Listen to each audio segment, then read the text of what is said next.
kami akan menyampaikan apa yang akan kami lakukan ke depan.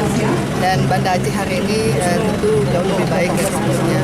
Dan bagaimana penekanan tentang kita bisa dapat mewujudkan Banda Aceh sebagai kota madani yang Islami.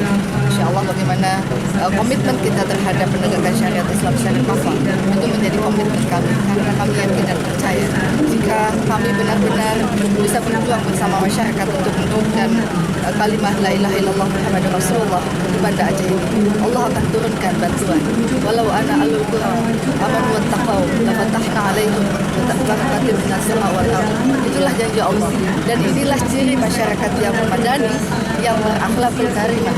Jadi ketakwaan itu kami lebih tekankan, dan kemudian bagaimana kami akan meningkatkan perekonomian masyarakat Banda Aceh. Tentu ketika tegaknya syariat, kesejahteraan masyarakat baik melalui pemberdayaan ekonomi, baik melalui zakat, infak yang akan didapatkan oleh masyarakat disabilitas, para lansia yang selama ini juga sudah mendapatkan perhatian. Perhatian itu akan kami tingkatkan.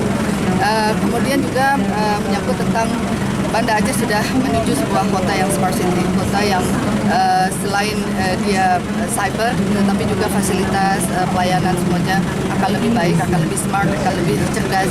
Baik masyarakat, smart people for smart government for smart people. Jadi artinya memang ini yang akan menjadi fokus kita.